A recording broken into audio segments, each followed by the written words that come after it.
Hello and welcome to Take Me Home, the podcast offering a social democratic alternative for the politically homeless. My name is Sebastian Moore. And I'm Hilary Salt.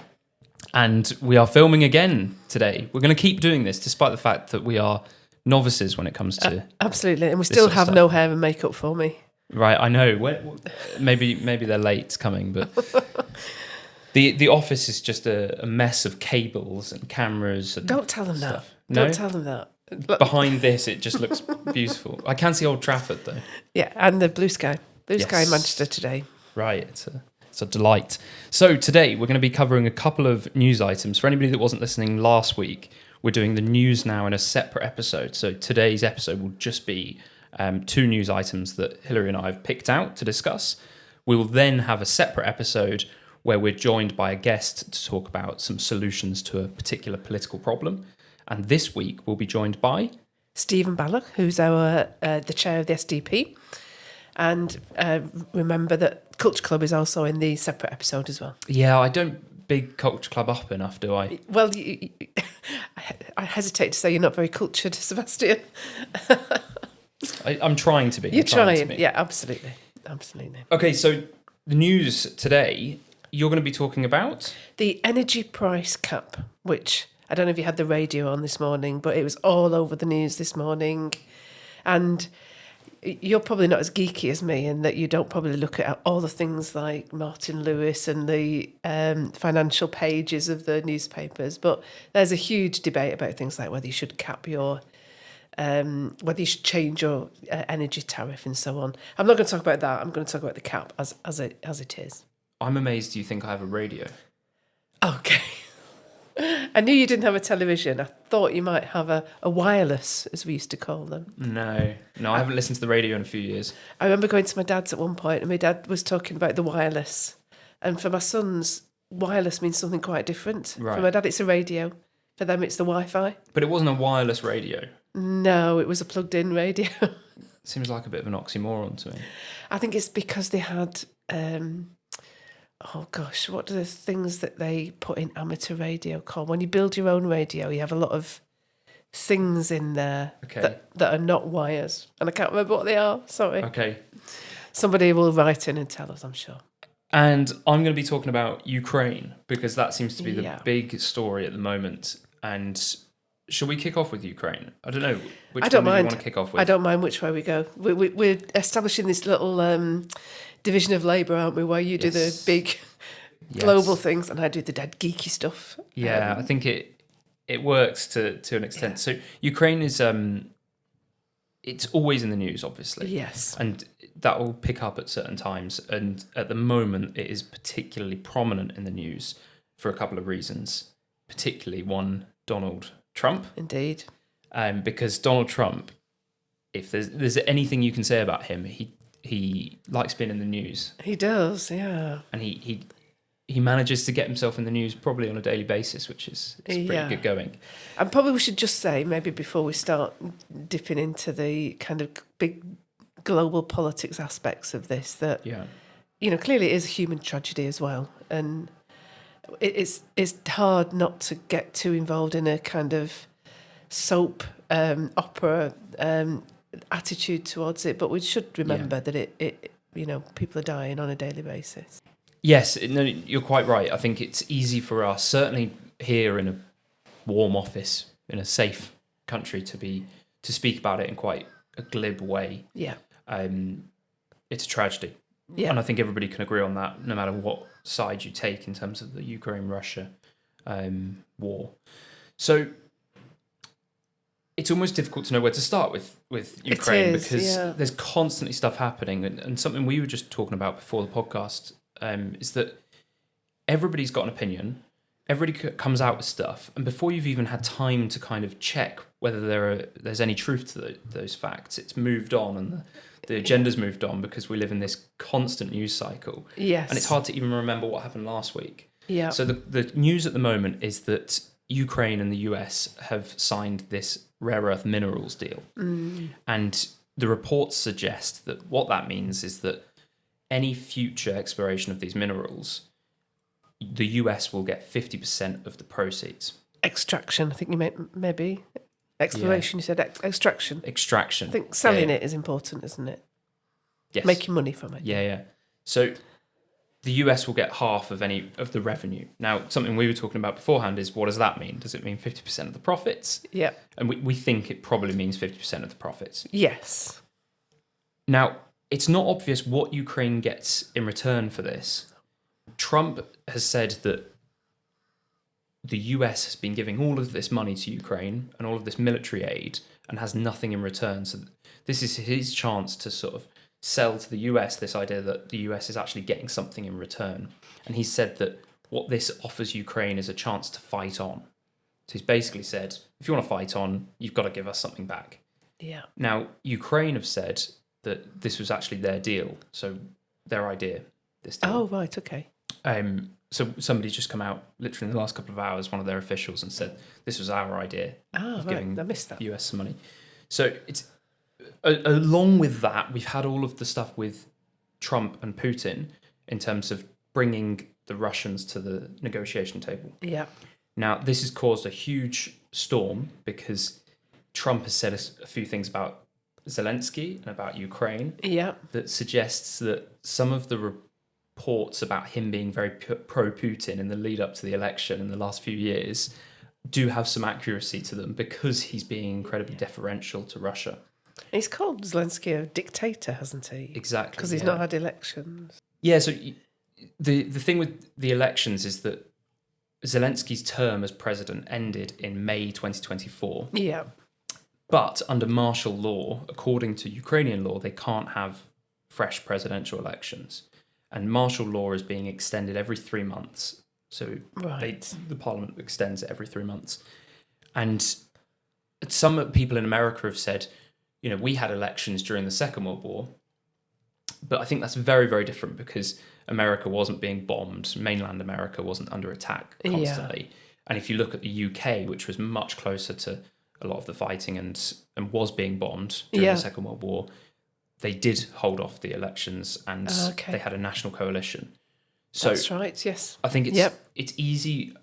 I think a lot of the democracy angle, us in the West, we're saying we're fighting for Ukraine as the sort of the liberal democracy.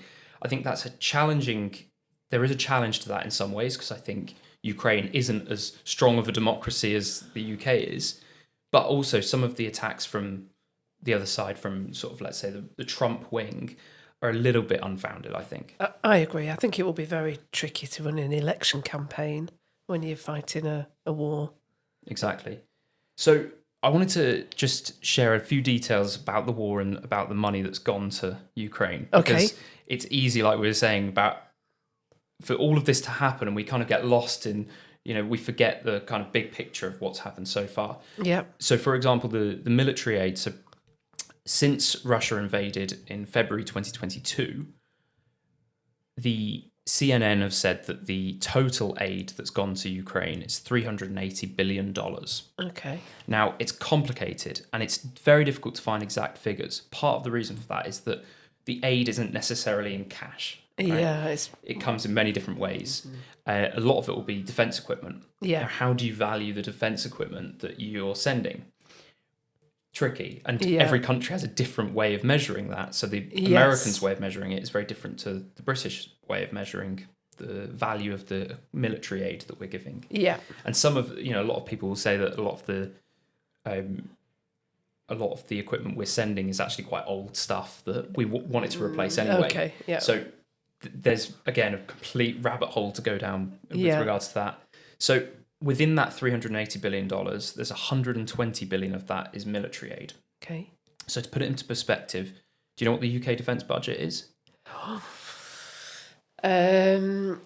So it's at least 2% of GDP, isn't it? Yeah. So you're going to have to do the maths. I know, I can't do maths. It's £57 billion pounds. Okay. So £57 billion pounds, which would be about $70 billion, something like that. And the military aid that's been given to Ukraine is $120 billion. Okay. So that puts it into perspective. It does. This massive amount of money. Yeah. Now, obviously, they're fighting a ground war against Russia, so they need a lot of money. Again, another thing that's complicated is how many people have died. So this seems like a crucial thing to know. How many casualties have there been? And the figures on this vary massively. So Russia will say a certain thing. Russia, until December 2024, were claiming that they'd only lost a few thousand men. And then suddenly they upped that and they came out and said that there have been nearly 1 million casualties in Ukraine. So you get wildly different figures from whoever you ask, but I think we can all agree that there have been hundreds of thousands dead on each side. Yes. For sure. Okay. So like you said, it's a huge tragedy. What Trump is now doing in attempting to end the war, I think is admirable. Some of the ways he's going about that are very questionable. Less so, yeah. And I said this on the podcast last week, that I become more and more sympathetic to Trump's cause until I hear him speak. And then he comes out with some of these things and you think, what? What on earth is he talking about? And I think suggesting that Putin is a fair, democratically elected leader and Zelensky isn't is just crazy in my eyes. Bonkers, indeed, yeah. Now, somebody you've not mentioned so far is Elon Musk. So what's really important to the Ukrainians is... I was going to say a starburst, but that's not right, is it? That's the sweets. Starlink, yeah. Though an army does march on its stomach, though, doesn't it? So maybe starburst are important as well.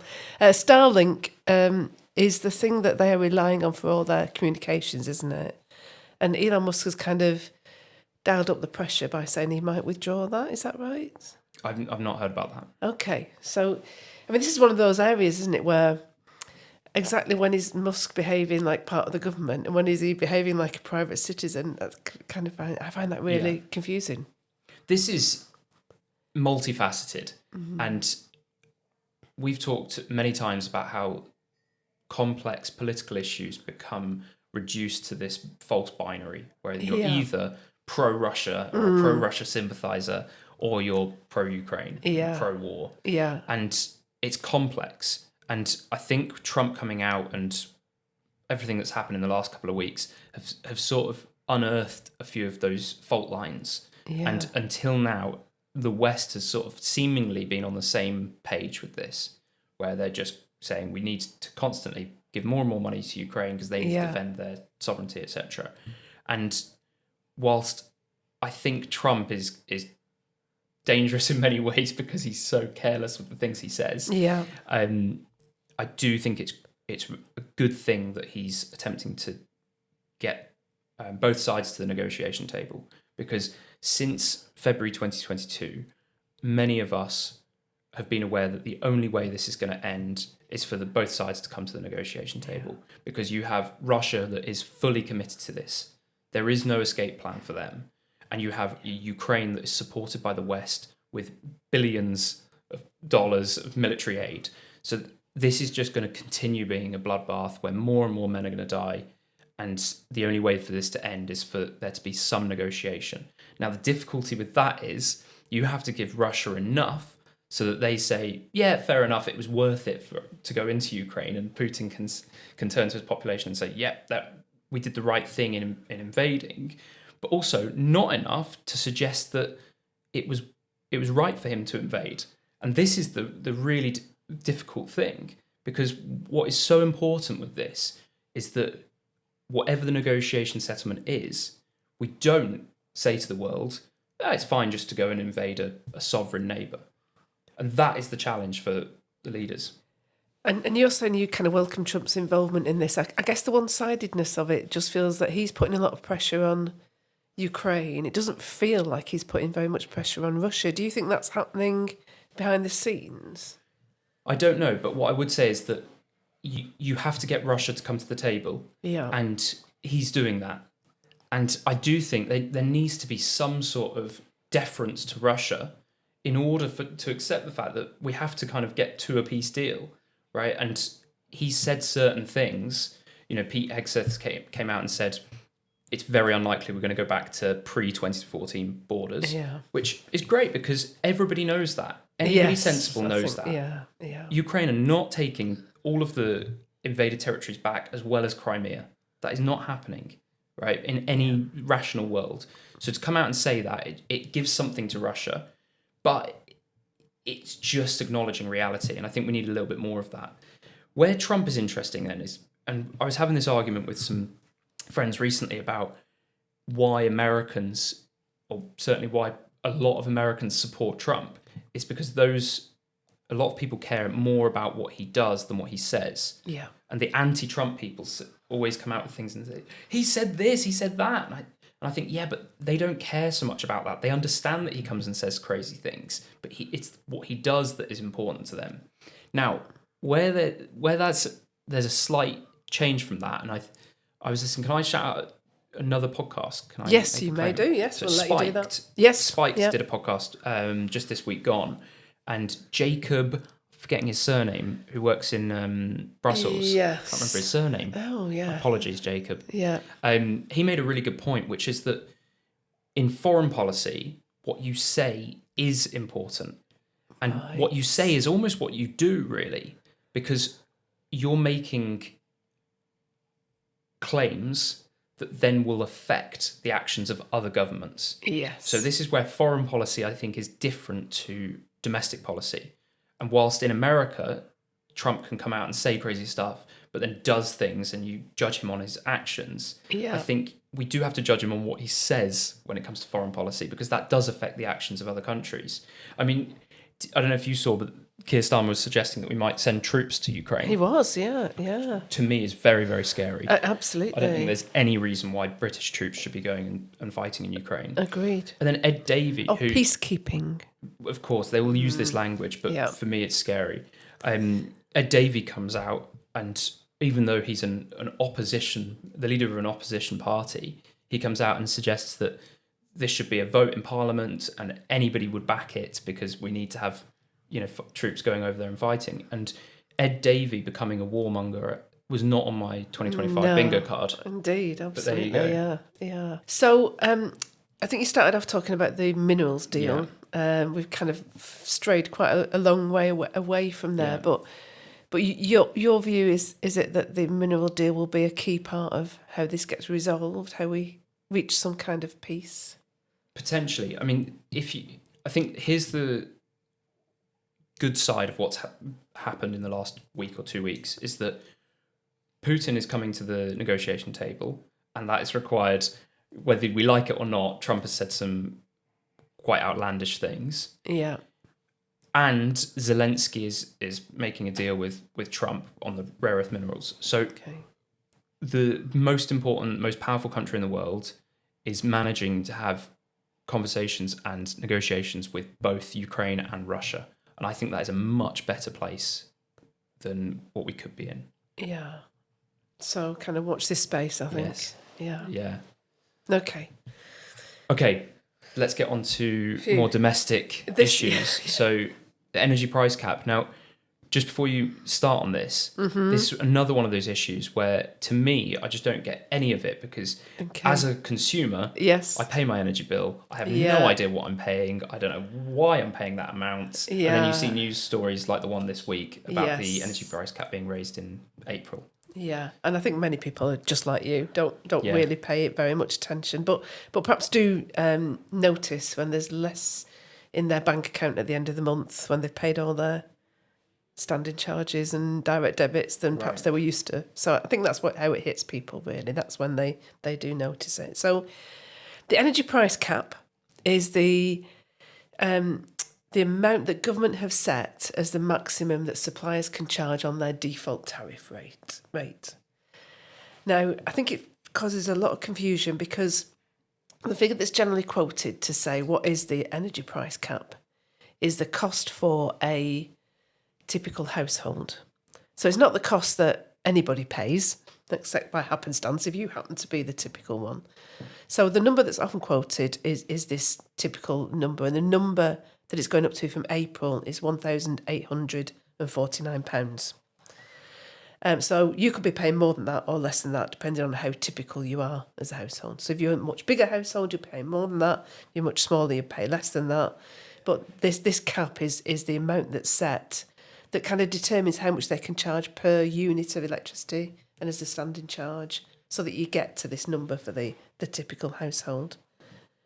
The other number that's been bandied around quite a lot in the news over the past days, it's 6.4% higher than it was up to the end of April. So they set this quarterly.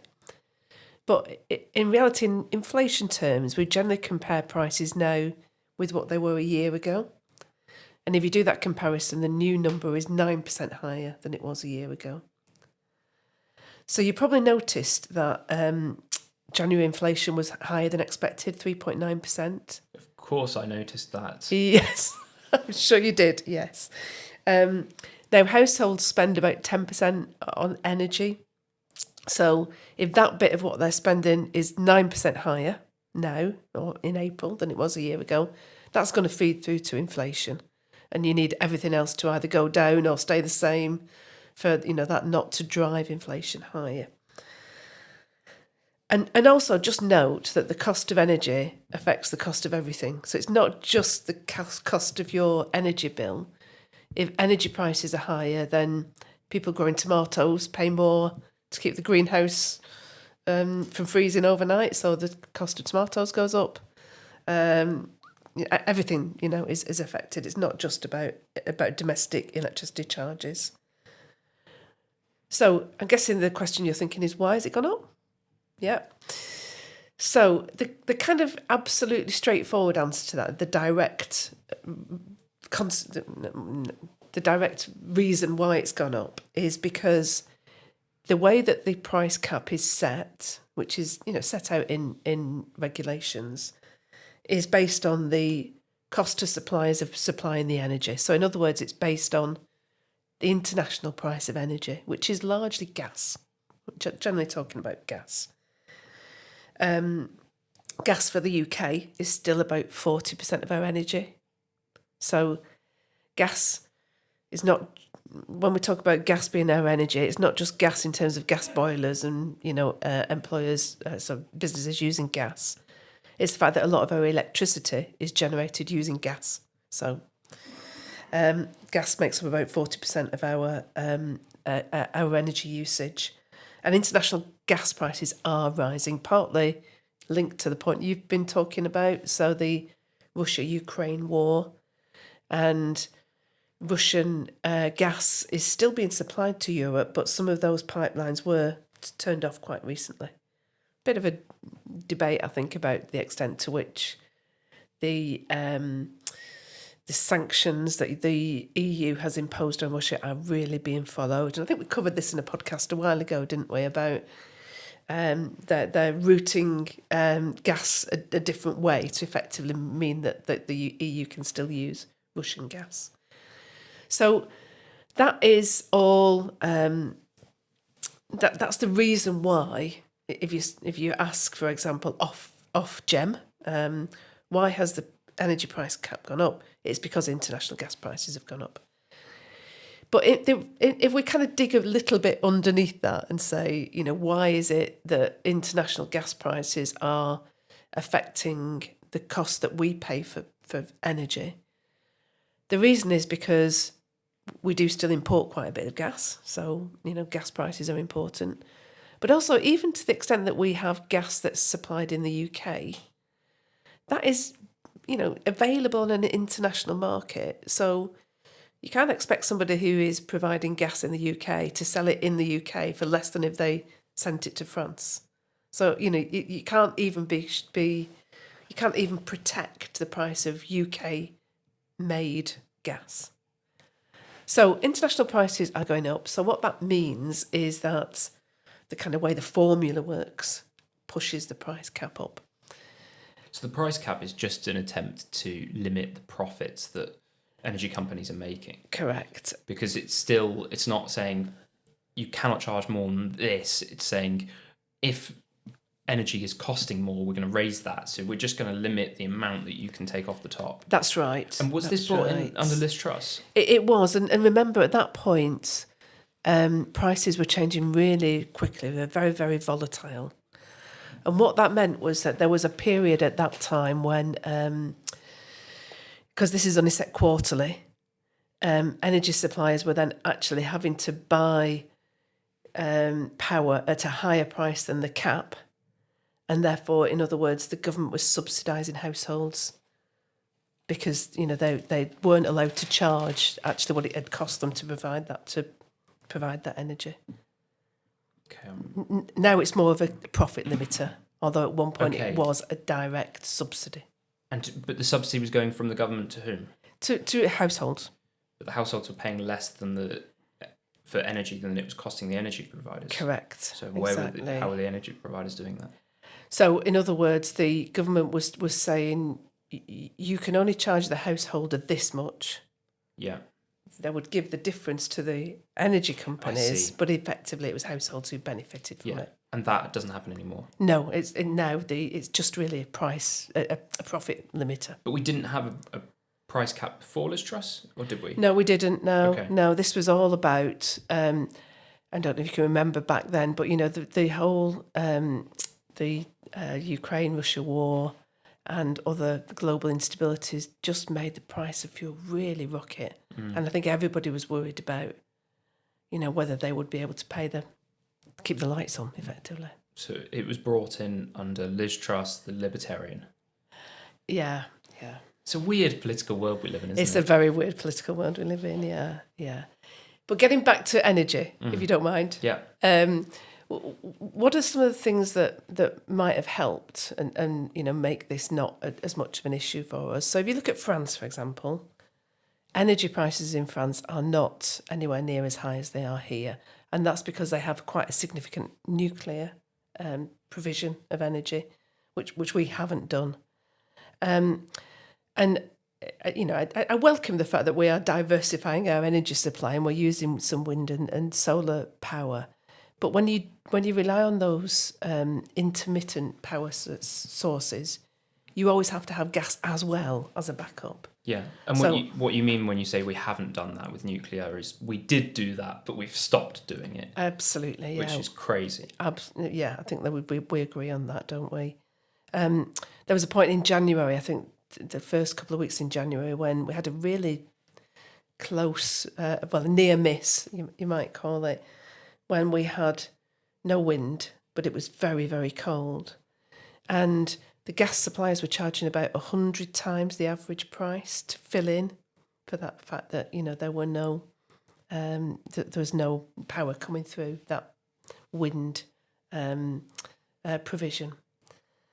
And the other thing that I think is, criticism I would make of our current energies strategy is that we're not making the most of the fossil fuels that we do have. So I think we've talked before about this, the North Sea oil that government will not allow us to exploit. There are still coal fields in the UK that we're not using. There had been a proposal to build a new coal mine near Preston, and that has been kiboshed effectively. And there is a massive shale gas siting that could be exploited in Lincolnshire that would serve all our gas needs for the next 5 to 10 years. So not doing all this means that we are massively at the mercy of those international gas prices.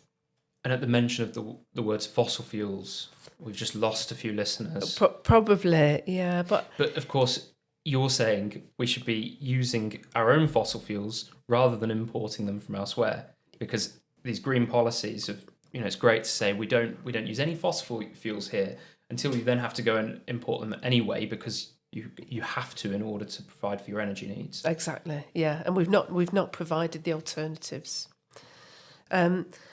Mentioned already that the price of energy doesn't just affect households. So we've seen quite a few examples, haven't we, of where the price of energy in the UK has effectively driven people out of business. So I don't know if you saw, there was one of the pottery manufacturers, Royal Stafford in Stoke-on-Trent. Effectively, they just cannot make their industry work on current energy prices. So the trade union guy, Colin Griffiths of the GMB, said Stoke can't power its kilns with wind and batteries. So it has a real impact on energy costs for industry. It's the same for chemicals industry, the cement industry. We've talked before about the steel industry. Electrical equipment manufacture is down 50%. Grangemouth facing closure. So it's a massive deindustrialisation powered by, the green industry, I would say. And even on other businesses which are not so dependent on energy, but shops, cafes, restaurants. Yep. Any business owner out there will know how much of their cost is down to energy. Yeah, yeah. So this is something that I think we really do need to tackle. I perhaps should also just throw in one additional worry in my certainly in my mind, which is you'll be aware that Keir Starmer's been talking quite a bit about wanting to rebuild our relationships with Europe. What a rude interruption. That was, yeah. Keir Starmer's been... Do you think it's Keir Starmer? Right. Out there thinking, oh, we better stop this. It's a protester. What's he been doing? He wants to build better relationships with Europe, Okay. is what he's said. And one of the things that I think he is considering is whether or not we should sign up to the EU's emissions trading scheme, the ETS. I don't like the sound of it. No. I've become very cynical of these things. Any three-letter acronym is to be scared of, isn't it? Now, it is a bit of a friction in trade with the EU not being in the ETS, because at the moment when goods reach the European border, they effectively have to pay what you might call a tariff, which is the difference between the carbon trading scheme in the UK and the ETS in Europe. Okay. Which is, part of the deal that we have with the EU. Now, if we were on their terms, on their ETS, that friction wouldn't happen. Okay.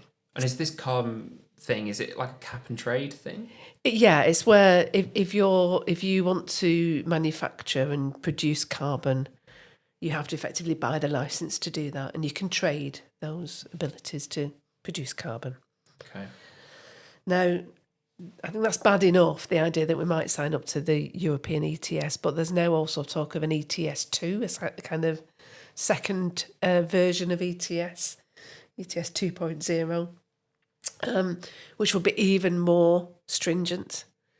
And my guess is if we were to go into ETS1, we'd effectively also be signing up for ETS2. So in terms of the price of energy and the effect on industry, I think it feels mad to be contemplating this. Now, you might say, yeah, but it reduces that friction from trade with Europe. But what it would also mean is that anything that isn't exported to Europe costs more in the UK because we're applying this scheme in the UK. And if we exported it somewhere else, it'll cost more. So it only reduces that friction and the trade costs for our trade with Europe. But signing up for it for the UK would increase costs for everybody. So that's something I think we need to keep an eye on and make sure that we don't end up there by happenstance, really, or by neglect. So I kind of think that's about all I want to say. Perhaps the only other little thing to mention is that there is, as well on your energy bill as the cost of your energy and the cost of your standing charge, there's this green levy. Okay. And that applies to business as well. Now, it's interesting that even the Climate Change Committee, CCC, is saying that they can't see the rationale for that continuing. Because what it does is if you took that off electricity, for example, that would make electricity cheaper and make people more willing to go electric. And electricity is better than gas for the environment. So if you remove that levy, that green levy from electricity supplies, you would make it more attractive. So even the Climate Change Committee, which you can't say is critical of climate change, is arguing that maybe that it's time to review that. So that's quite an interesting thing as well. And I think that's about 10% of your charge. Yeah. So, if they were to remove that, if government is keen on making the cost of living crisis better for everybody, perhaps that's one thing that they could do. Okay. You look like you're getting very emotional about this. Of course, you're just suppressing a cough. I just... I shouldn't have had those nuts earlier, should I? Yes, I think that's everything I want to say on the price cap. Okay, well, join us tomorrow for Stephen Ballog, who'll be talking about transport. Yes. And I think that's all from us. So make sure you like, subscribe. All those Remember, things. you can email us if you've got anything to say about the show or any questions to ask. Please do. And thank you for listening.